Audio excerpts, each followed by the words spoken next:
once again welcome back. In this video lecture we solved the exercise 1.5 question number 6 and 7. क्योंकि पिछला video lecture बहुत ही लंबा हुआ था तो छठवें और सातवें क्वेश्चन को अलग से बनाया जा रहा है। ठीक है, इसमें दिया हुआ है सबसे पहले क्वेश्चन, यदि U सभी त्रिभुजों का समुच्चय है और A ऐसे त्रिभुजों का समुच्चय है जिसमें कम से कम एक कोण 60 से अलग है, तब A डैश ज्ञात करो। ठीक है, तो U है सभी त्रिभुजों का समुच्चय। तो इस क्वेश्चन में तीन केस हो सकते हैं। पहला केस क्या हो सकता है, इसमें दिया है A जो दिया है, सबसे पहले लिख लेते हैं क्या दिया है। तो सलूशन अगर हम इसका करेंगे तो सबसे पहले लिख देंगे U जो यूनिवर्सल सेट है, सभी सभी त्रिभुजों का समुच्चय,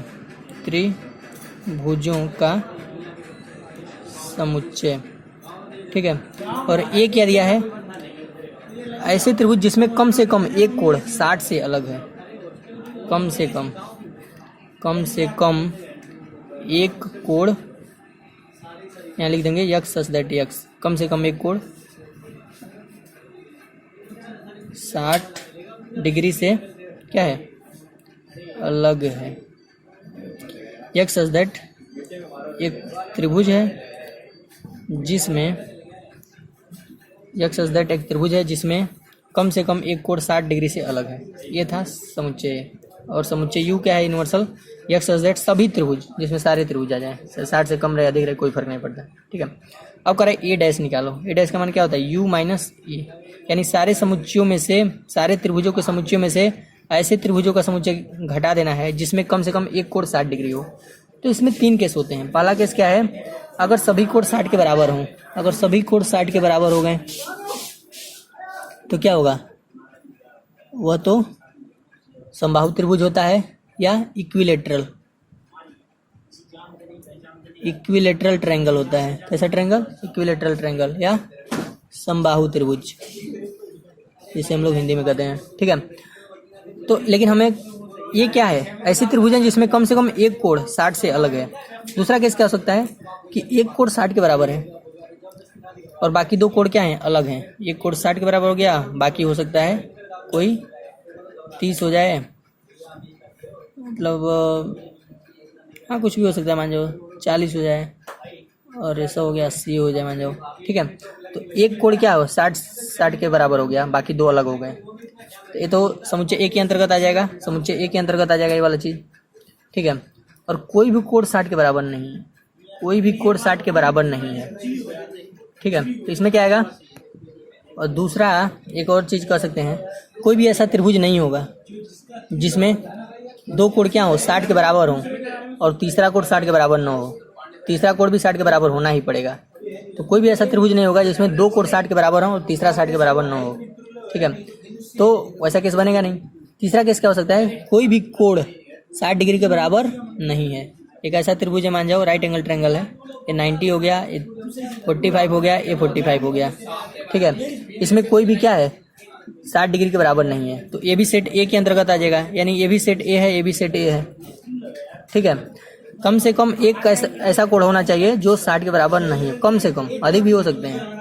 ठीक है, इसमें तो कोई भी 60 के बराबर नहीं है, तो ये भी सेट A के अंतर्गत आएगा और दूसरा केस भी सेट A के अंतर्गत आएगा। लेकिन तीसरा केस सेट A के अंतर्गत नहीं आएगा क्योंकि तीनों कोण 60 के बराबर हैं। कम से कम ऐसा कोण होना चाहिए जो 60 के बराबर न हो, एक ऐसा कोण होना चाहिए, लेकिन इसमें तो सारे हैं। तो A डैश क्या होगा, U में से A घटाएंगे, यानी ये तीनों केस जो है वो तो U है, तीनों कोई भी ट्रायंगल हो वो तो U है, यूनिवर्सल सेट है। उसमें से हम यह दोनों जो केस A है इसको घटा देंगे तो क्या बचेगा, समबाहु त्रिभुज बचेगा।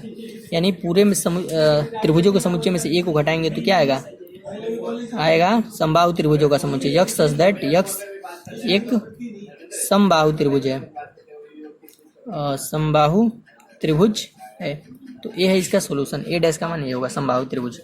ठीक है, अब देखते हैं क्वेश्चन नंबर 7। इसमें कह रहा है रिक्त स्थानों को भरना है सत्य बनाने के लिए। क्या भरें कि ये सही हो जाए, इसके बराबर क्या भरना चाहिए, filling the blanks to make it correct. तो इसमें सबसे पहले क्या है, A union A dash, A और A डैश का यूनियन अगर हम लेंगे तो क्या मिलेगा। इसको हम लोग वेन डायग्राम से थोड़ा समझते हैं। ठीक है, ये मान लीजिए हमारे पास यूनिवर्सल सेट है, इसके अंतर्गत एक सेट है केवल A।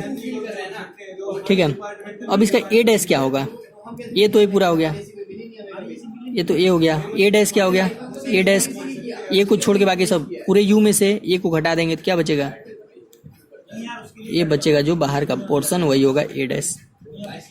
ए डैश हो गया, ठीक है, ए डैश। अब ए डैश का ए के साथ इंटरसेक्शन लेंगे तो क्या होगा, ये पूरा आ जाएगा ना, यू के बराबर आ जाएगा ना। ए डैश ये बाहर वाला चीज है और ए क्या है, अंदर वाला, दोनों का इंटरसेक्शन लेंगे तो इसके पार्ट भी और इसके पार्ट भी, ये जो बाहर का खाली वो वाला पार्ट था ए डैश का, दोनों आ जाएंगे साथ में, यानी ये पूरा दोनों मिला के क्या बना देंगे, दोनों का इंटरसेक्शन मिला के क्या बना देंगे, यू बना देंगे, यूनिवर्सल सेट के बराबर हो जाएंगे। ठीक है, ये था इसका सोल्यूशन। क्वेश्चन नंबर 7 का सेकंड पार्ट कह रहा है फाई डैश इंटरसेक्शन ए। तो फाई डैश क्या होता है, तो फाई क्या होता है, फाई मतलब कुछ नहीं। अगर मान लो एक यूनिवर्सल सेट है यू, इसका फाई क्या होगा, कुछ नहीं। और फाई डैश मतलब क्या होगा, फाई डैश कैसे निकलता है, यू में से फाई घटा दें, ठीक है, यू क्या है, पूरा है, पूरे में से अगर हम फाई निकाल दें, फाई मतलब कुछ नहीं निकालें, यानी जीरो निकालें तो यू ही ना बच जाएगा, यानी कि फाई डैश का मान किसके बराबर होगा, इस पूरे के बराबर होगा, यू के बराबर। ठीक है, ये पूरा पोर्शन।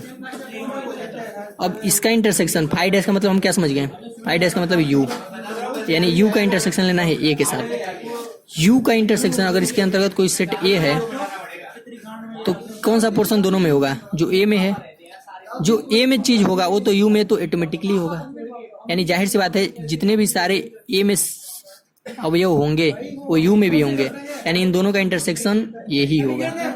ठीक है, तो ये हो गया ऐसा। तीसरा पार्ट देखते हैं इसका, कह रहा है A intersection A dash. A intersection, A और ए डैश का इंटरसेक्शन क्या होगा, सबसे पहले देखते हैं। ये हो गया ए समुच्चय, ठीक है, ये यू हो गया। अब ए डैश देखते हैं, ठीक है, ये यू हो गया और ये होगा समुच्चय ए। ए डैश पोर्शन कौन सा होगा, ए डैश क्या होता है, यू में से ए को घटा दें, यानी ये जो बाहर का एरिया है ये तो ए है, ये ए है, ये वाला पोर्शन, और ए डैश क्या होगा, ये बाहर का पोर्शन, बाहर का शेडेड एरिया। इन दोनों में कुछ कॉमन है, ए में और ये जो बाहर का एरिया है ए डैश, इनमें कुछ कॉमन है, कुछ नहीं है, यानी ए और ए डैश में कुछ कॉमन नहीं होता है, यानी इसका मान होगा फाई, और कुछ नहीं कॉमन है तो फाई, यानी कि नल सेट। ठीक है, ये भरेंगे। अब देखिए यू डैश और ए में क्या कॉमन इंटरसेक्शन लेना है, तो सबसे पहले यू डैश निकालेंगे। यू का मतलब क्या होता है, यूनिवर्सल सेट, सारा का सारा जो भी है। यू डैश मतलब कुछ नहीं, यू डैश का मतलब यू में से, यू डैश का मतलब कुछ नहीं होगा, क्योंकि यू में से यू को ही घटा देंगे, यूनिवर्सल सेट में से यूनिवर्सल सेट को घटा देंगे, यानी क्या हो जाएगा फाई, यानी यू डैश की जगह पे क्या लिख सकते हैं फाई, यानी फाई का इंटरसेक्शन लेना है ए के साथ।